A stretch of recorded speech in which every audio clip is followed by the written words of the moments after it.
In this video, we are going to master 9 essential stitches in just one simple learning swatch. By the end of this lesson, you'll have the knitting alphabet you need to start almost any new project with total confidence.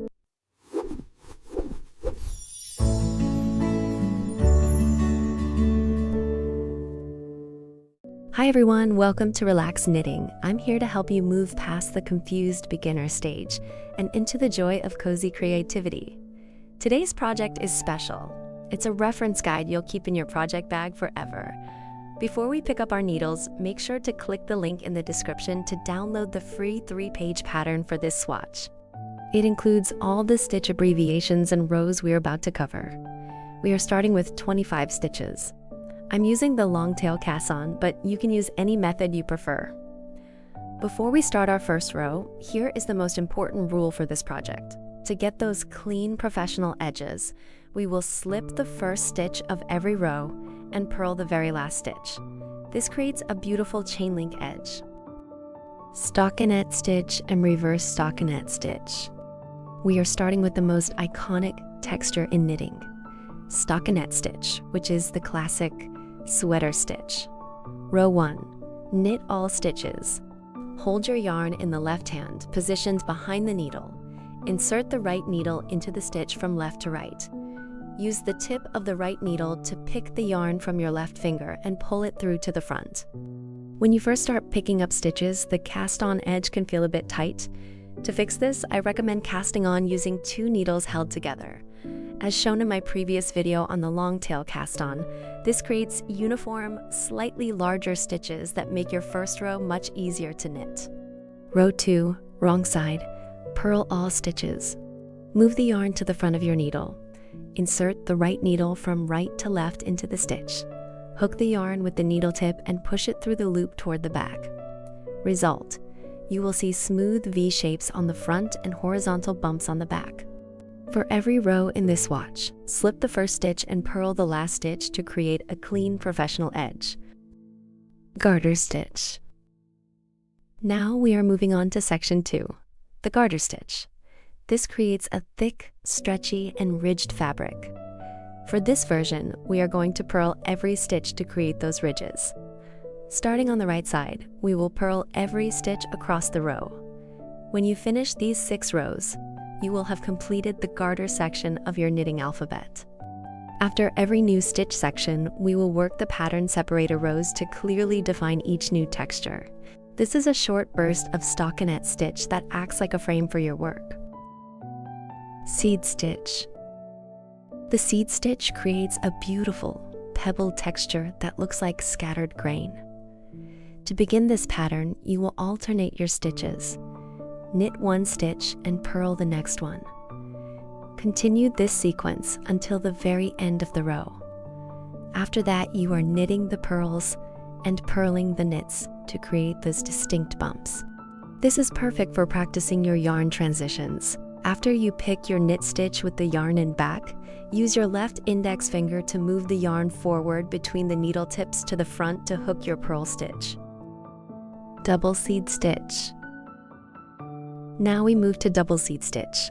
This pattern is very similar to the seed stitch you just learned, but the grains will be bigger because we change the sequence less often. Start by knitting one and purling one across the row. Use your left index finger to flick the yarn from back to front for each stitch. Wrong side. On this row, you will knit the knit stitches and purl the purl stitches. This stacks the stitches to make them taller. Third row. This is where you change the pattern. Now you will purl the knit stitches and knit the purl stitches. By alternating every second row, or starting the change on this third row, you create that chunky, doubled texture. Again, knit the knits and purl the purls as they appear on your needle. This method creates a beautiful, bold texture that is perfect for blankets or sweaters. Repeat these rows once more to complete this section before your next pattern separator. 1-to-1 ribbing. 1-to-1 ribbing is the classic choice for hat brims and sleeve cuffs because it is incredibly stretchy. For every row in this section, you will knit one, purl one across. The secret here is to always knit the knits and purl the purls exactly as they sit on your needle. This stacks the stitches into clean vertical columns that pull the fabric inward. 3-2 ribbing.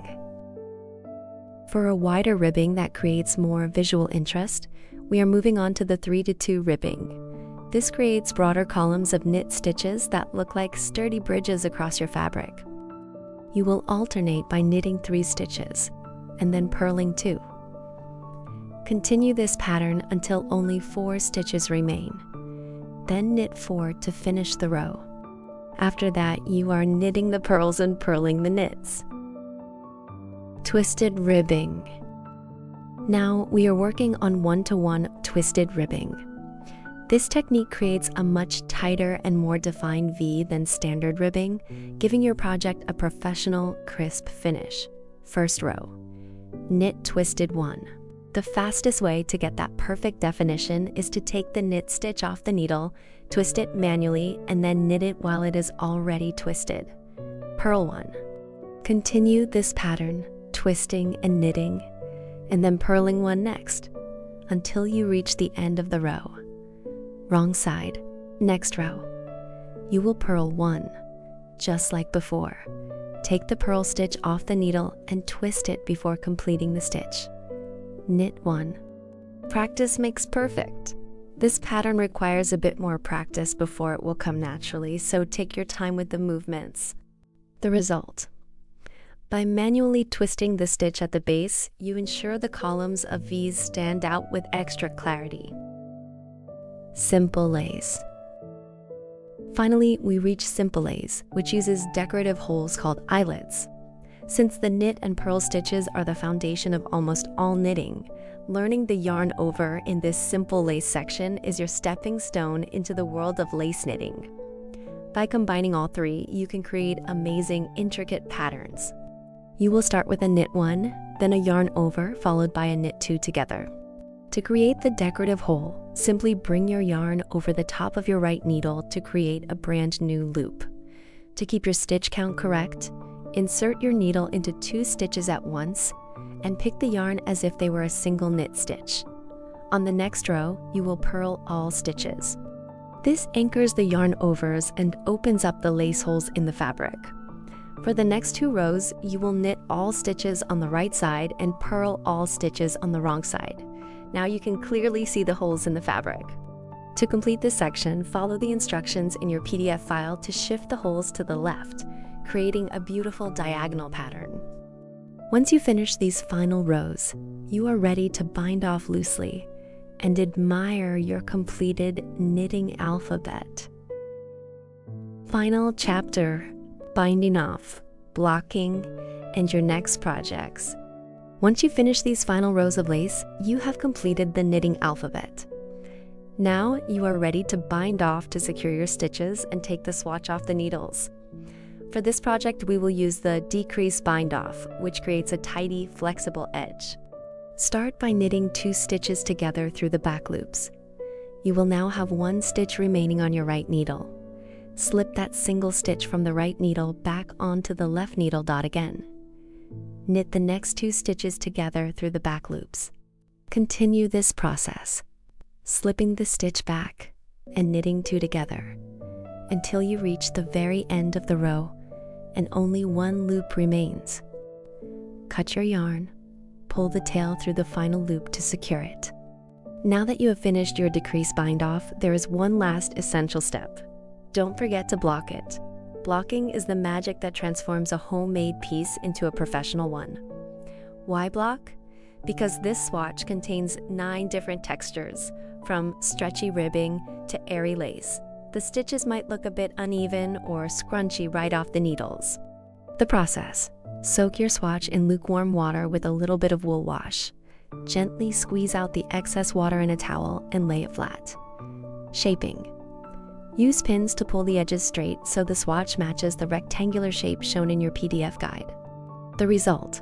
Once it is dry, the lace holes will be open, the twisted ribbing will be crisp, and the stockinette will be perfectly smooth. Congratulations! You have now mastered the 9 most essential textures in knitting. Keep this swatch in your project bag as a reference guide for all your future patterns. I hope you enjoyed this tutorial and now feel confident and ready to start your very first project. Whether it's a scarf, a hat, or a cozy sweater, you now have the foundational skills to succeed. I want to know what you want to learn next. Please write a comment telling me what is the most urgent skill you need to master, and I will create a dedicated video about it. Happy knitting, and I'll see you in the next video.